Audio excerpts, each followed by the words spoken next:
You're watching the National News Desk, America's News Now.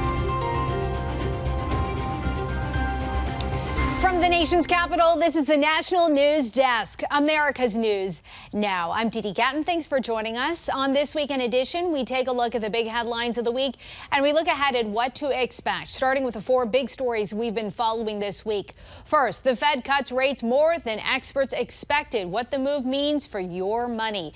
Plus, who's got a handle on the economy? Former President Trump and Vice President Harris present their plans to voters. Cybercrime crackdown, the FBI disrupts a major Chinese hacking scheme within the U.S. The thousands of devices they spied on. And later, the border crisis in the spotlight again. The emotional plea from the mother of a woman believed to be raped and murdered by an undocumented immigrant. This week was a bit of a roller coaster on Wall Street. On Wednesday, the Federal Reserve announced a half-point cut to the federal funds rate, which impacts interest rates throughout the economy. National correspondent Atra El-Nashar has more on the impact. With a 50 basis point rate cut Wednesday, the Federal Reserve says it's close to mission accomplished in its 2.5-year fight against high inflation. The U.S. economy is in a good place, and our decision today is designed to keep it there. The once red-hot labor market is softening, though the unemployment rate remains historically low at 4.2%, so the Fed is pivoting its attention to maintain both maximum employment and stable prices. Our success in delivering on these goals matters to all Americans. We understand that our actions affect communities, families, and businesses across the country. I think we're going to go carefully meeting by meeting and make our decisions as we go. Unlike previous, more aggressive cycles of rate cuts during the Great Recession and pandemic, this series of cuts is expected to be slow and steady. Former Bureau of Labor Statistics Commissioner Dr. Erica Groshin says there's two reasons for that. One is that there's no need for something abrupt. We're not in an emergency situation. And the other is this gives them time to look at all the data and decide how to calibrate how quickly to reduce rates. The first place Americans will likely feel this cut is with mortgage rates, which are tightly linked to the Fed's monetary policy. They've been falling as lenders prepared for Wednesday's cut. The average 30-year fixed-rate mortgage just hit a 2-year low of 6.15%, according to the Mortgage Bankers Association. Now, one downside of rates coming down is high-yield savings accounts will generate smaller returns. The important part of the announcement today is certainly what they did to rates today, but also how they talk about their intentions going forward. What that path looks like will depend on data released in the coming months. The Fed will vote on a likely second cut at the end of its next two-day meeting starting November 6th, the day after the election. In Washington, I'm Atra El-Nashar for the National News Desk, America's News Now. Federal Reserve Chair Jerome Powell maintains politics had no hand in this week's rate cuts. Powell says the Fed needed to go big to support the economy. Donald Trump is not so sure, telling reporters after the decision that he's still concerned about political bias. I guess it shows the economy is very bad to cut it by that much. Assuming they're not just playing politics, the economy would be very bad, or they're playing politics, one or the other. But it was a big cut. Trump nominated Powell to the chair position when he was president. The former president now says that if he wins another term in November, he won't renominate Powell. Vice President Kamala Harris says she wants to combat price gouging and lower the cost of living in America. Harris spoke at the Congressional Hispanic Caucus Institute Leadership Conference this week. She told the crowd the American dream is elusive for far too many Americans. Harris says housing is expensive for renters and potential buyers alike. We will build together millions of new homes and give first-time home buyers $25,000 in down payment assistance.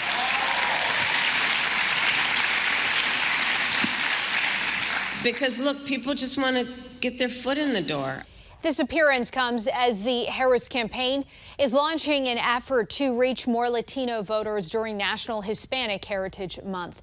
New details. The FBI just disrupted a major hacking operation aimed at infiltrating critical infrastructure and stealing confidential data in the U.S.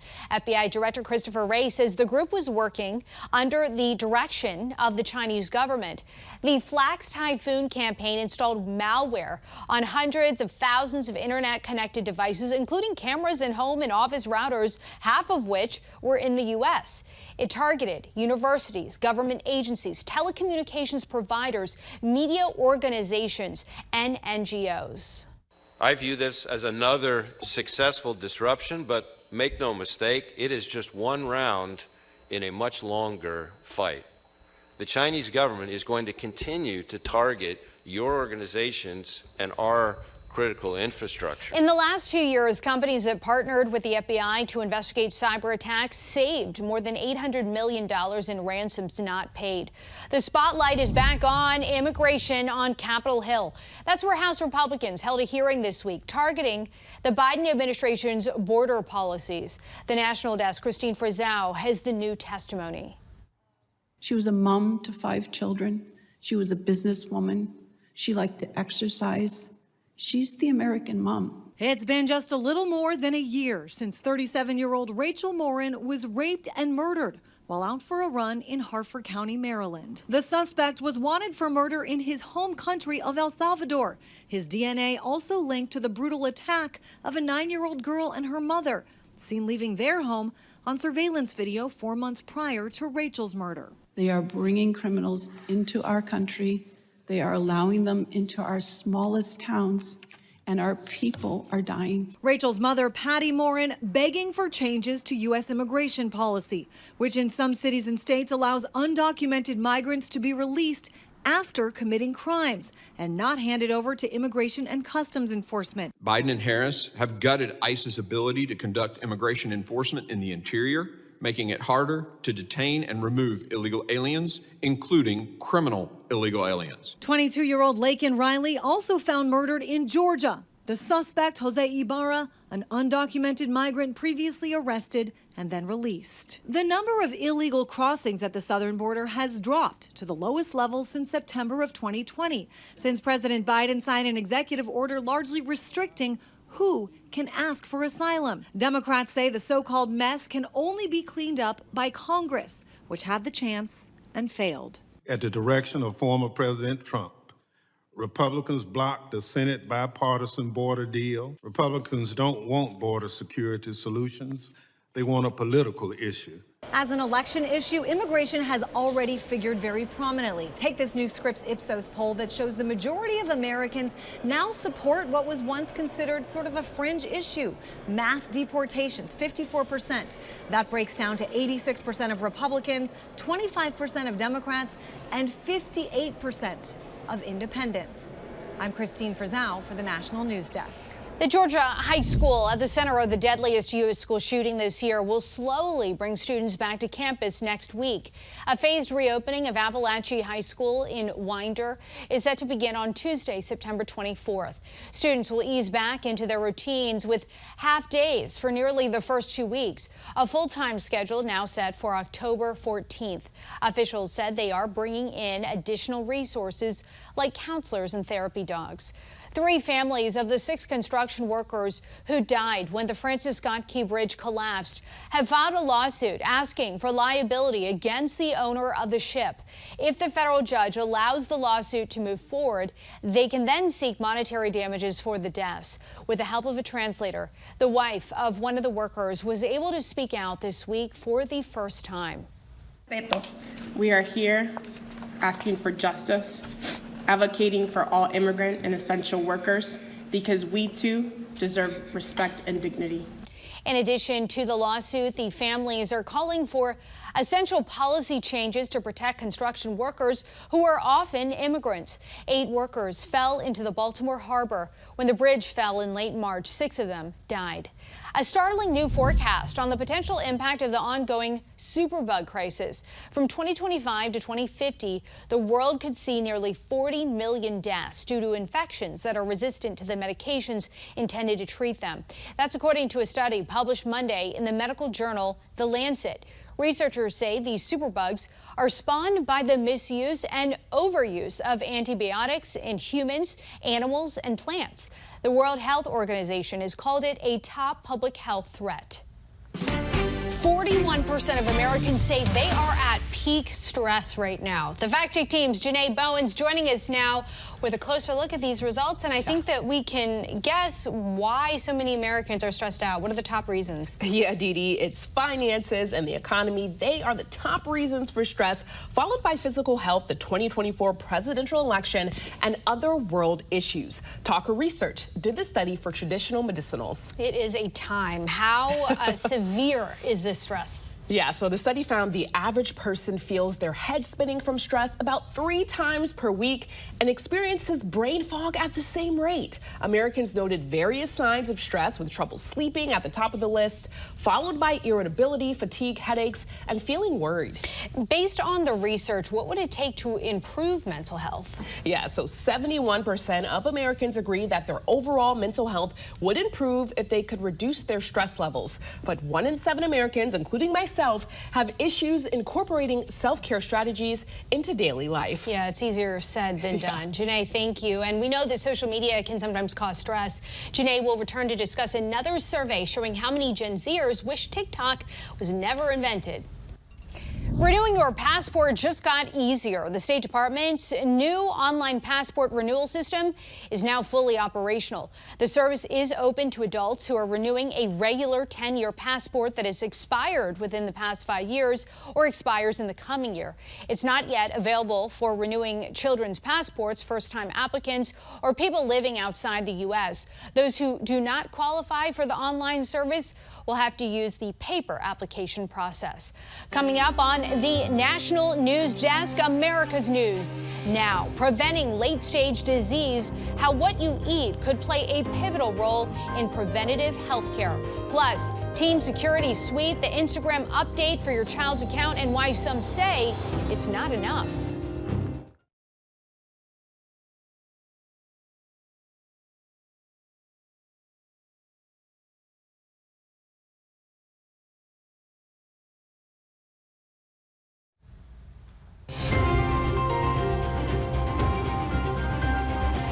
Research is challenging medical thinking and revolutionizing our understanding of health. Joining Jan Jeffco to discuss is Johns Hopkins professor and New York Times bestselling author Dr. Marty Makary.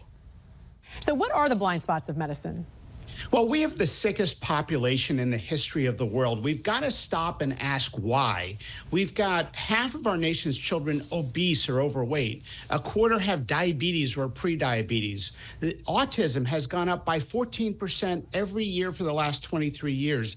And cancer rates are doubling with some GI cancer, like pancreatic cancer. We've got to stop and ask why. We've got to look at our poison food supply. We've engineered these highly addictive chemicals in our food. We've got pesticides that have hormone properties in the body. We've got to look at seed oils. So we've got to stop and ask, why are we seeing all these chronic diseases going up? We can't just keep medicating the population. We have the most medicated population in the history of the world. Speaking of food, what does new research teach us about these ultra-processed foods and these pesticides? Well, look, take bread, for example. It is stripped of its fiber, which keeps it healthy. It's chopped up and it acts like sugar. So we give this bread to kids. It's processed bread, and it functions like sugar. It's driving diabetes. We've got to get back to whole foods, to foods that are free of pesticides, especially when you eat the surface or peel of a fruit or vegetable. So take a look at the ingredients. Cook with avocado, coconut, or extra virgin olive oil instead of the so-called vegetable oils, soybean, canola. These are highly processed oils, and their names are misleading. You also say that the food pyramid was very damaging to our health. How so? Well, look, it was based on dogma that natural fat was bad for you and that we should avoid cholesterol. And it turns out they got it perfectly backwards. For the last 60 years, one of the #1 health recommendations that we gave in the doctor's office was to eat better, defined as avoiding fat. It turns out there was never scientific support to show that fat causes heart disease. And it's the refined carbohydrates and the ultra-processed foods that are likely driving a lot of the body inflammation, and that causes heart disease. The gut doesn't recognize these foreign chemicals, so your body's immune system is reacting in the gut, not with an acute reaction, but a chronic low-grade reaction that makes you feel sick. I want to talk about peanut allergies because this problem in the U.S. is really kind of a new phenomenon and does not exist in other parts of the world. So what causes peanut allergies to be so common? It was really the modern day peanut allergy epidemic, which is real, was ignited by a dogma that kids should avoid peanuts in the first 3 years of life, no peanut butter. And that created immune sensitivity. The experts forgot about immune tolerance. They got it perfectly backwards. So for 15 years, only up until 8 years ago, the recommendation was to avoid peanut butter in young kids.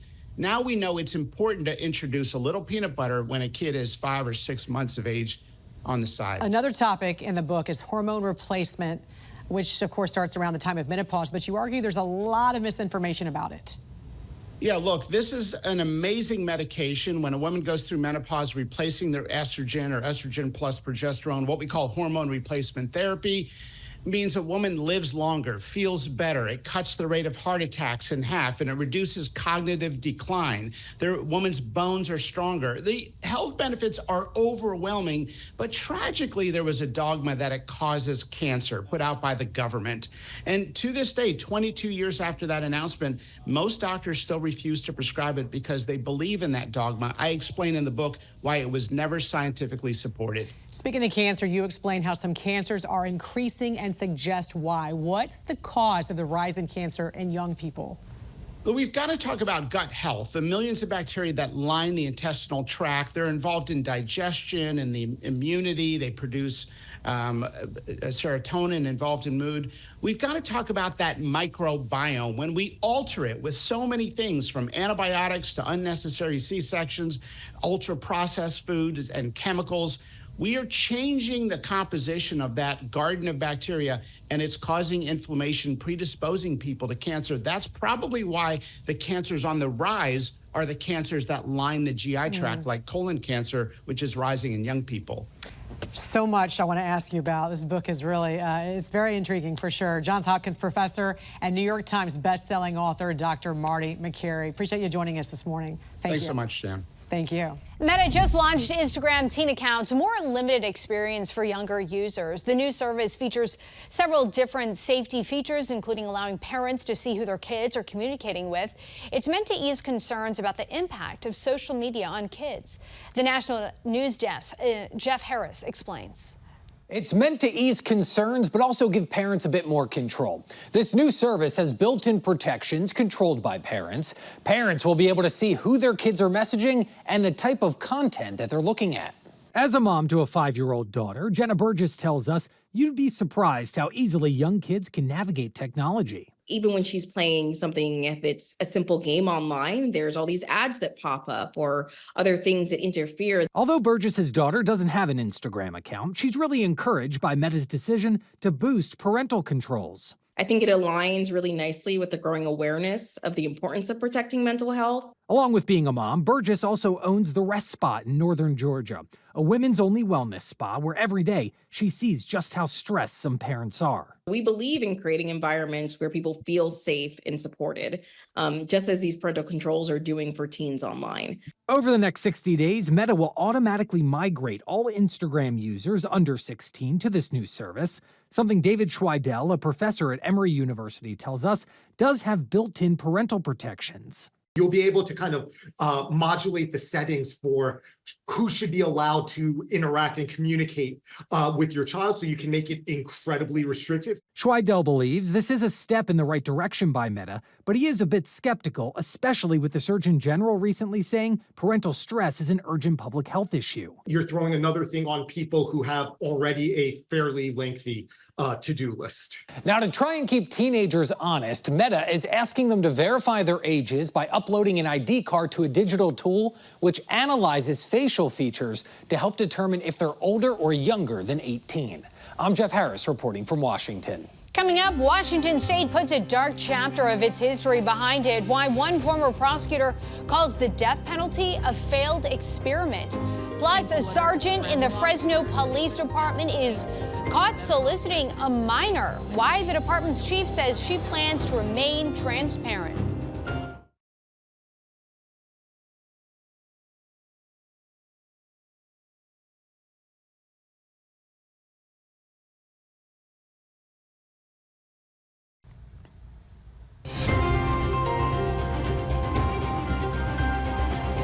The National News Desk team of reporters is bringing you the headlines from coast to coast. We're taking the pulse of America. And we begin in California, where a veteran police officer was busted in a sting operation. The department is assuring the public they are staying as transparent as possible. It's painful whether it's a brand new officer under these circumstances. It's painful if it's a veteran officer, as it is in this case. Wednesday, the Fresno Police Department announced Sergeant Paige McQuay had been arrested and booked into Fresno County Jail. He's currently facing charges of attempting a lewd act upon a child and communicating with a minor with the intent to commit an unlawful offense. There was no indication. I don't know that you could find anybody in the department that would have said that they thought something like this might happen. Fresno Police Department tells me 56-year-old McQuay was never actually speaking with a minor and was caught by the Roseville Police Department in a sting operation. McQuay has been with Fresno Police Department since 1993. We even highlighted him and another officer back in 2016 when two little kids thanked him for helping the community. Now interim police chief Mindy Casto says the department is trying to be as transparent as possible. I just ask for the community to understand that it's painful, but we don't want to hide it. We don't want to bury this type of an incident. We want to be as upfront as we can.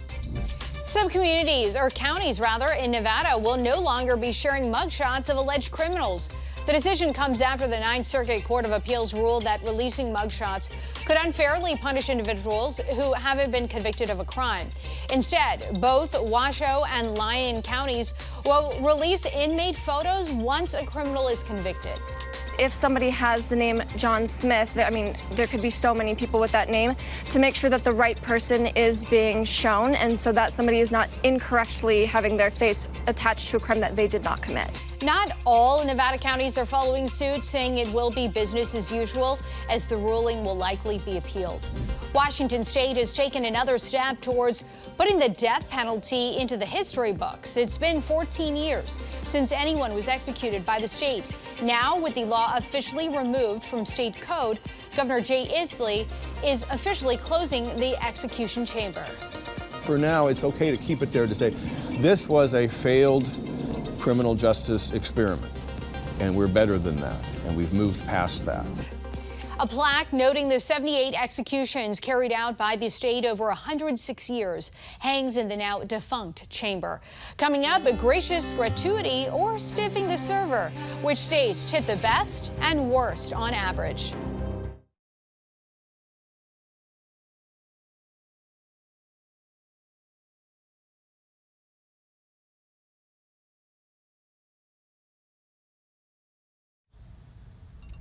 Tupperware, once a kitchen staple, is filing for bankruptcy. The company, known for its plastic food storage containers, says it faces challenges in today's macroeconomic environment. The prices of raw materials put the company in debt, and interest in plastic food storage has declined in the face of more environmentally friendly options like glass, silicone, and stainless steel.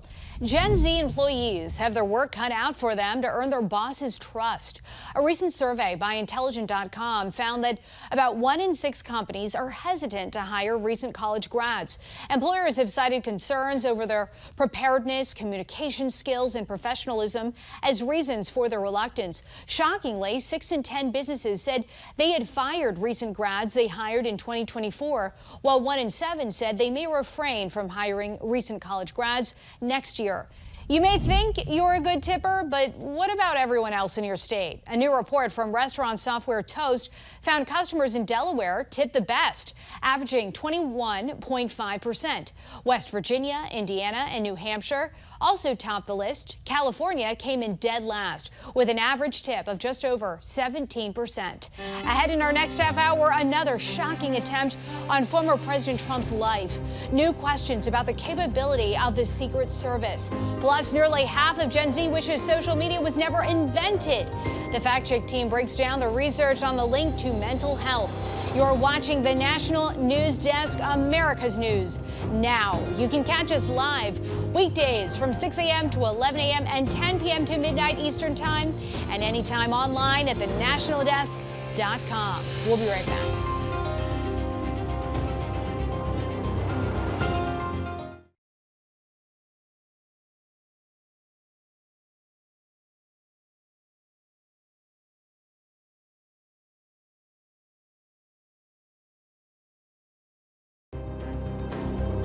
You're watching the National News Desk, America's News Now.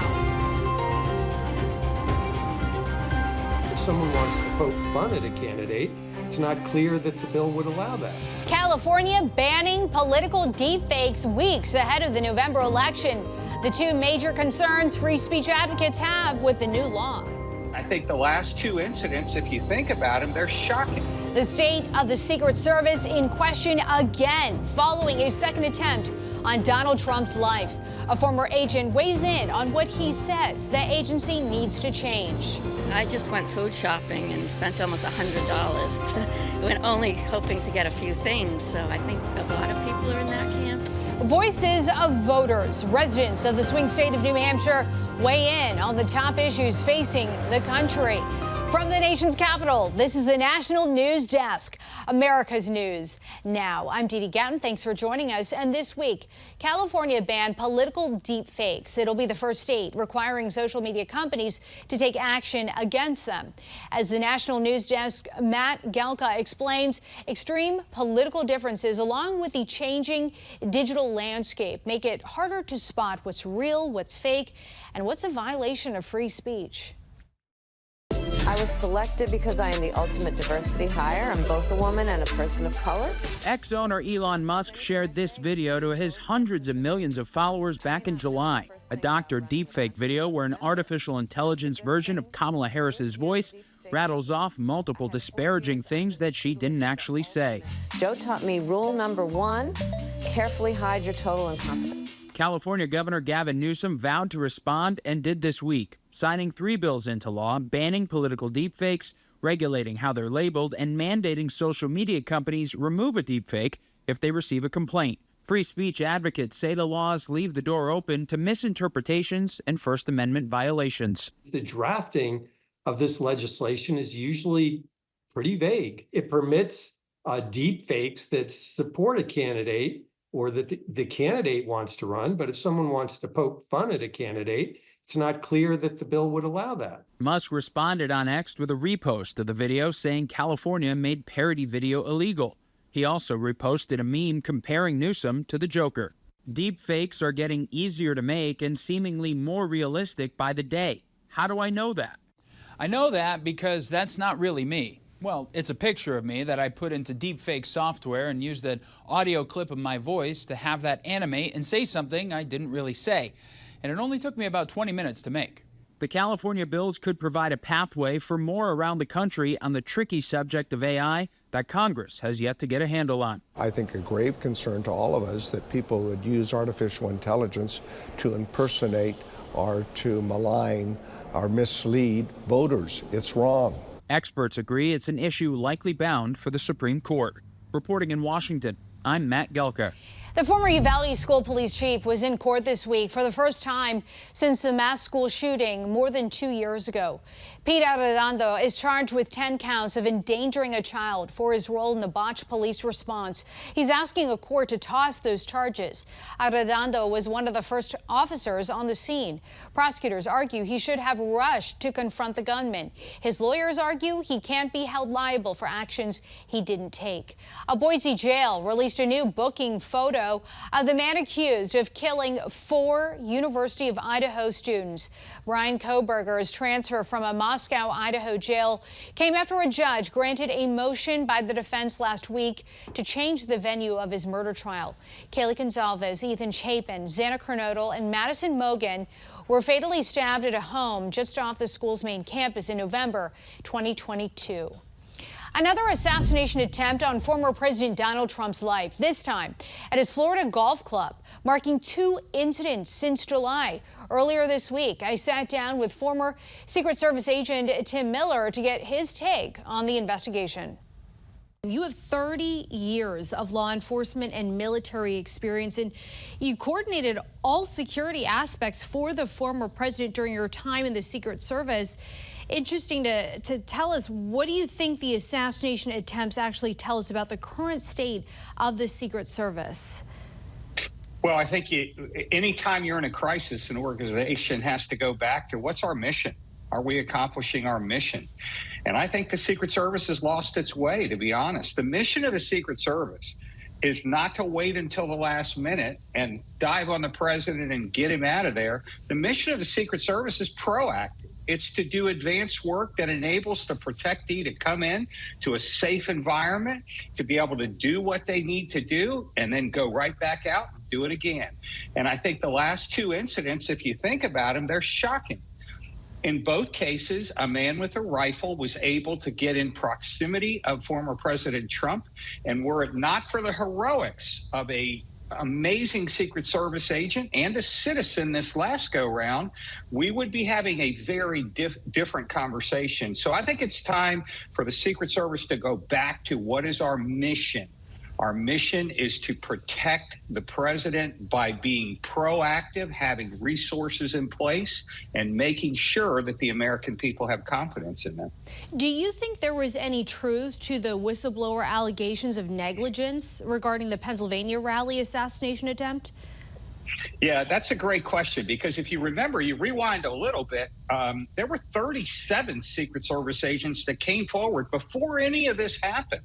And they said, hey, we got a problem. We're not able to accomplish that magic word, our mission, for a lot of reasons. DEI hires and all kinds of struggle with who we're hiring, experience levels. And, you know, it was interesting because at the time, they were really stepping forward on behalf of the Secret Service to say we got to fix these things. Unfortunately, their warnings went unheeded, and both of these attempts have played out. Tim Miller, thank you for joining us tonight, and thank you for your service. Thanks for having me. Americans spent a bit more at retailers last month, giving a small boost to the economy. Retail sales ticked up 0.1% from July to August after jumping the most in a year and a half the previous month. That's according to new Commerce Department data. Online retailers, sporting goods stores, and home and garden stores all reported higher sales. Home Depot will pay nearly $2 million to settle a civil enforcement claim from California district attorneys. They say the home improvement company engaged in false advertising and unfair competition. The complaint filed in San Diego Superior Court said that when people at Home Depot brought an item to check out, they would be charged more than the listed price. The company is required to implement a new program to ensure accurate pricing. Sam's Club is raising its pay to incentivize workers to stay with the company. The company will increase its minimum wage from $15 to $16 an hour starting in November.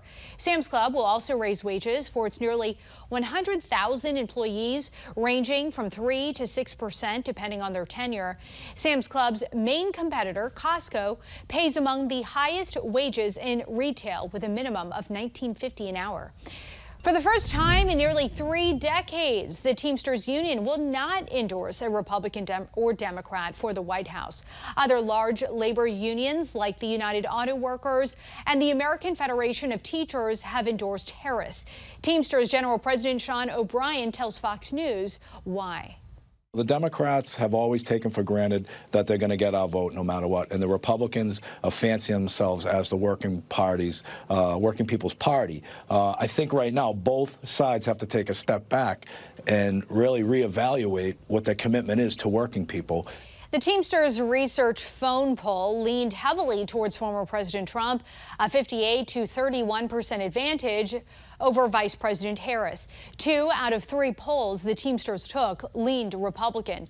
O'Brien says no endorsement sends a message to both parties that nothing is given and must be earned. With an unprecedented election season underway, we are going to key swing states to hear directly from voters. That includes New Hampshire, home of the first in the nation primary in a relative battleground state in the middle of blue state New England. Here's Greg Lagerquist as we go beyond the podium. We're here in North Conway, New Hampshire, gateway to the White Mountains, where the leaves have started to turn and thoughts have already turned to the upcoming presidential election in a state that takes its politics and its independence very seriously. Independence, freedom, liberty. The motto, live free or die. It's right on the New Hampshire license plate. And like most everywhere else, the biggest worry here is that living is far from free. I just went food shopping and spent almost $100 when only hoping to get a few things. So I think a lot of people are in that camp.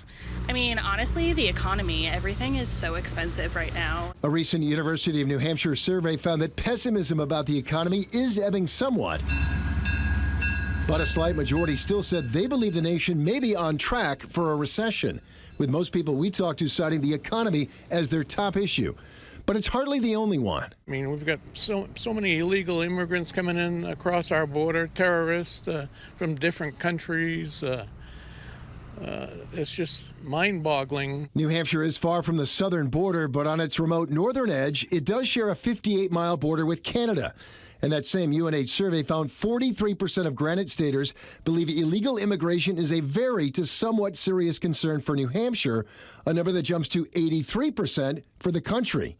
As for other issues, some cited housing costs, while others, especially young voters, mentioned abortion access. The abortion question, I think with a Democrat in the White House, there's going to be a much higher chance that those kinds of pro-abortion laws are codified into law in the states. But one issue we heard most frequently in this independent-minded state, aside from the economy, was deep concern about a nation divided. Of course, the economy, but yeah, just the general divisiveness at this point. The tone of politics. The tone of politics. Everybody's just angry all the time. It's just nasty. It's all the nastiness. It's too bad. We can't just talk about things in a civil manner. So, yeah, I hope we can get back to that soon. Now, the latest polls have Harris up about 7 to 8 points here in New Hampshire, but it's worth noting that the polls had Biden up about 11 points right up until Election Day in 2020, and the margin ended up being 4 points closer than that.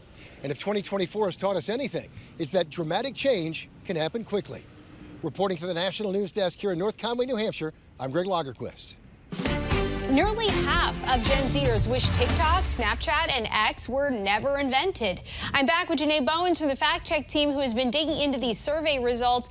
It makes sense given all of the research that we have with social media and mental health, the ties there. Does that have something to do with it? It does, Dee Dee. And more Gen Zers think social media has had a negative impact than a positive one on their behavioral health. Now, the majority of Gen Z women feel social media has a negative impact on their emotional health, too.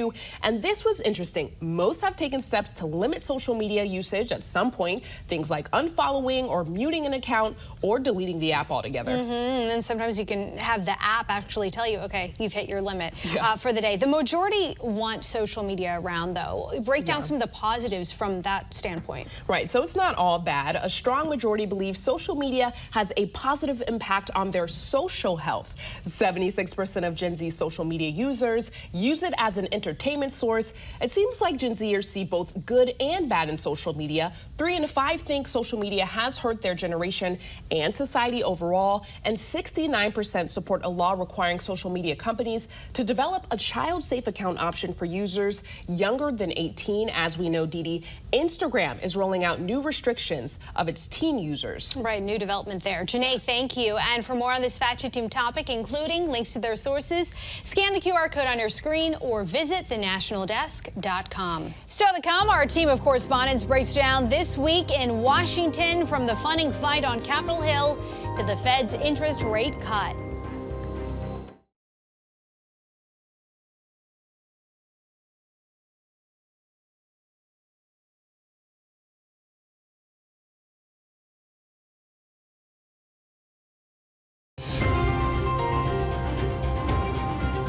Welcome back. Our Washington Bureau covers the nation's capital every day, and our team of correspondents reports on the important issues facing the country and how they impact you.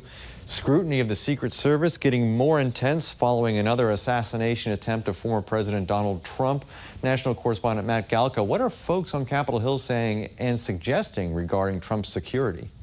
Yeah, Steve, well, I think the bottom line is on Capitol Hill, they want answers, and that's a bipartisan request there. Republicans, Democrats, they both want answers about what's going on at the agency, what can be done better, and where are the failures. And, of course, that goes back to the original shooting attempt back in July in Pennsylvania where shots were actually fired. A person was killed, others were injured, and the former president, Donald Trump, was injured. So you have Missouri Senator Josh Hawley, Republican out of Missouri, with whistleblower claims that he's getting reports about just really what he calls a history and series of sloppiness at the Secret Service, and he kind of backs that up. He came out with new claims on Monday after the latest assassination attempt, apparent assassination attempt from the golf course in Florida, where the suspect there, Ryan Routh, was camped out for 12 hours. He still has more questions about what's going on at the agency, and he says the sloppiness is backed up here because he was sitting out there for 12 hours and nobody found him. And you also have Democrats saying, look, money might not be the issue here. It might be leadership. You have Senator Richard Blumenthal from Connecticut not totally convinced that it is a money problem. Throwing money at the Secret Service would fix everything. So really it's about accountability, and we're going to hear a lot more of those calls going forward. Yeah, and this is all happening as Congress is also dealing with a potential government shutdown at the end of the month. National correspondent Christine Frizzell, what's the latest on that?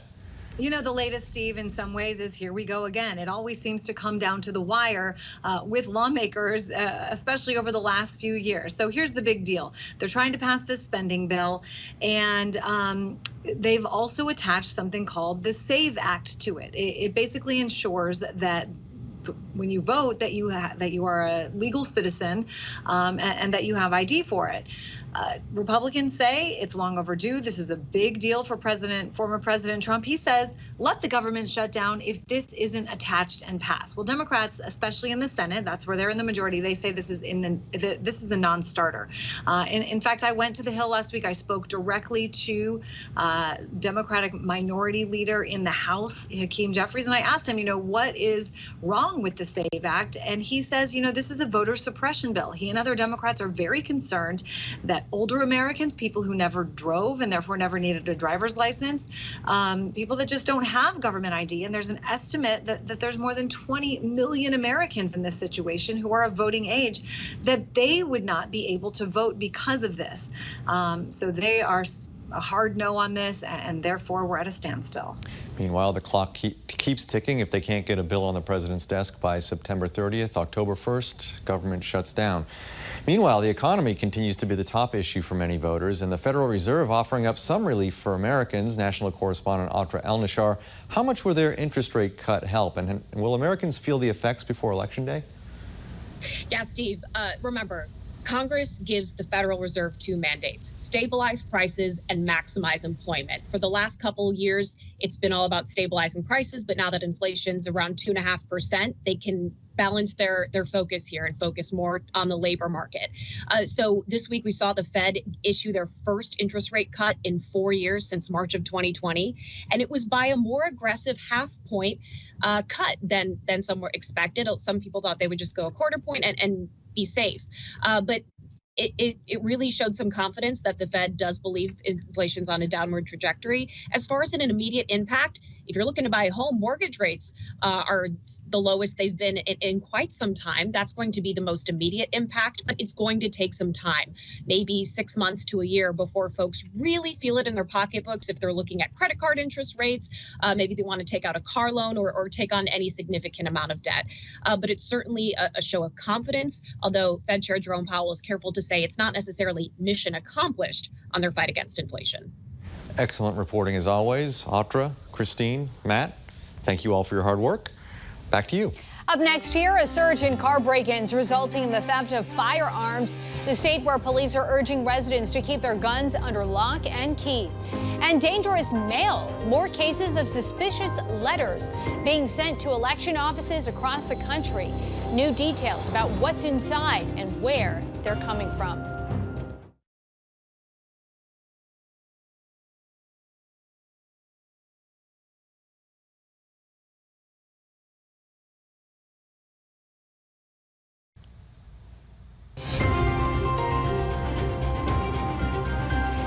This is the National News Desk, America's News Now. We have reporters all across the country in your neighborhoods covering issues that matter to you. From more safety concerns despite a homeless camping ban in Oregon to a suspicious letter sent to an election office in Maryland. We're taking the pulse of America. But we start in Oklahoma, where police are seeing a growing number of vehicle break-ins. I started to cry. Karisten Kirkpatrick says her boyfriend's work vehicle was broken into Sunday night at Couch Park.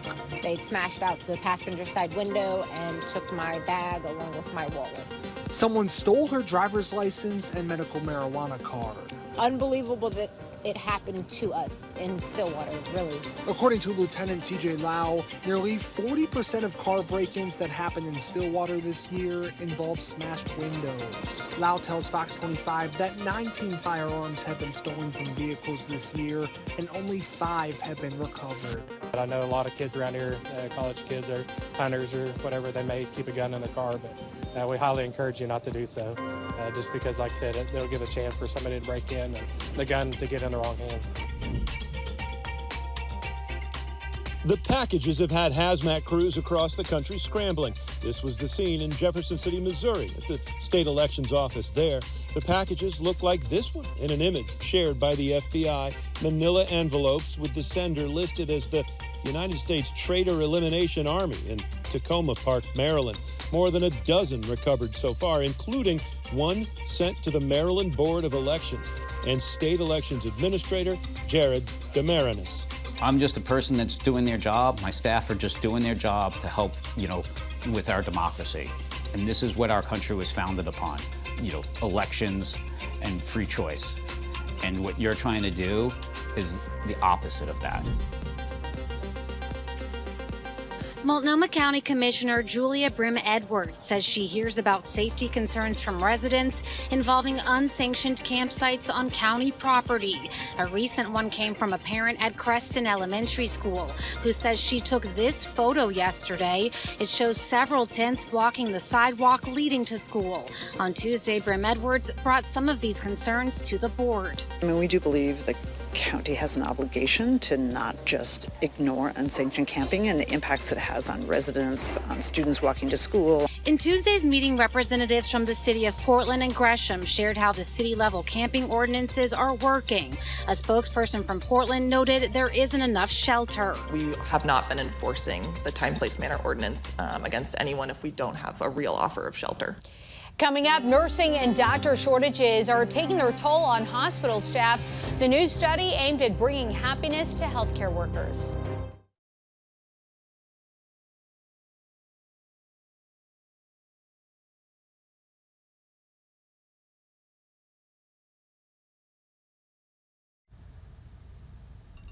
For a lot of us, morning coffee can be crucial. I can definitely relate to this one. Now, a new study shows that habit might also be good for your heart. Data from more than 360,000 people in the UK Biobank found that moderate caffeine intake could reduce the onset of conditions such as heart disease and diabetes as much as 48%. Researchers caution other factors may contribute to the improved heart health. Healthcare workers nearly doubled their positivity after interacting with therapy dogs, according to new research. According to researchers at The Ohio State University Wexner Medical Center, a therapy dog program helps lower emotional exhaustion and boosts work engagement. Participants spent as much time as they wanted with the dogs and filled out a form about their mood both before and after their interactions. We brought the dogs to the units, and many times we had staff in tears sitting with the dogs, telling them about their day. And researchers say they hope therapy dog programs will help keep workers during a growing nurse and doctor shortage across the country. That'll be all for us on the weekend edition of the National News Desk, America's News Now. Don't forget, you can catch us live from 6 a.m. to 11 a.m. and 10 p.m. to midnight Eastern Time. Check your local listings. You can also watch us online and catch up with the latest headlines on thenationaldesk.com. Thanks for watching the weekend edition of the National News Desk. I'm Didi Gatton, and from all of us here, have a great week.